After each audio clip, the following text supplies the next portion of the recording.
Welcome to the Daily Briefing from interest.co.nz. I'm David Chaston. Today we look at the third quarter producer price index, we update our home loan affordability index for October, and we'll check what has been happening recently with our exchange rate. We'll also wrap up with what the other media are reporting.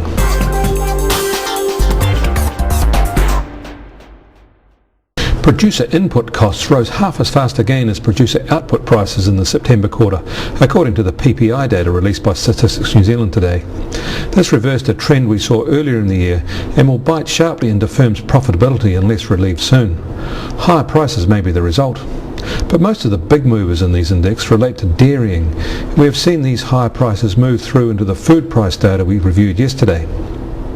One cost that did decline significantly was electricity. It was down 5.8% and mirrors our own tracking of wholesale electricity prices. Of course, this industry is dominated by state companies and they are still aggressively raising prices. Farm expense increases, excluding livestock costs, were modest in this latest quarter, but on dairy farms costs were rising much faster, almost 4%, reflecting the rush to convert other farms into dairying units. Capital goods shows only very modest price inflation in the third quarter.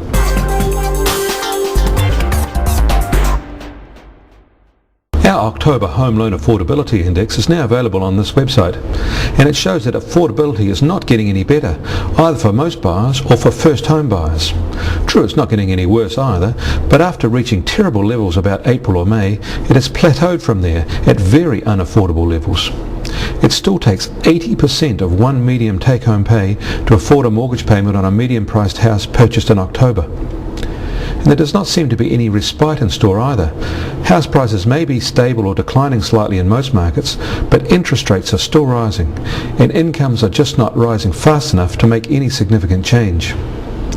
First home buyers need about 72% of one income to afford a mortgage on a lower quartile priced house.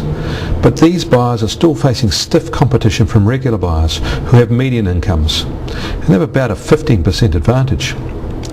The core issue remains unaddressed: how to increase the supply of starter homes in our city fringes at sensible land prices. The one big policy change that could address this terrible affordability situation is to unlock artificially quarantined land. It would impact a truly tiny proportion of our land, but benefit huge numbers of people who are currently locked out of ever being able to afford their own home. Yet another class of young people is being consigned to rental dependency.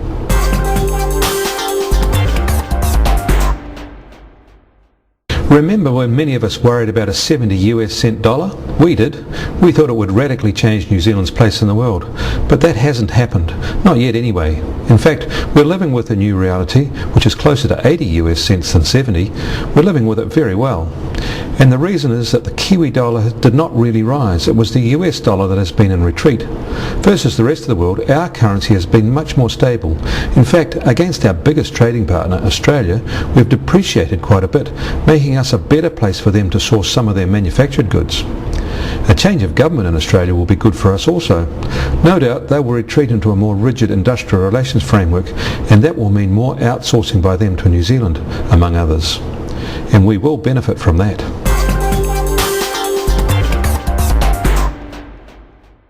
Invested and failed Auckland-based finance company Clegg & Co. will receive between 70 and 85 cents in the dollar of their principal back, according to their receiver. The NZIER has developed an online calculator that allows families to work out the benefits they would get from different tax cut options. The links to this calculator are on our news page. The risk premiums we monitor have reached new heights, hitting almost 5% for the one-year view. The harder the credit crunch bites, the higher this measure goes. But there is now a new dash for risk-free investments, and this is holding down the hard consequences for us. However, when things start to ease, those consequences will come. You can get more news and stay up with Newsmaker Views on our news page. Join us again tomorrow for the freshest finance news on the web. We'll see you then.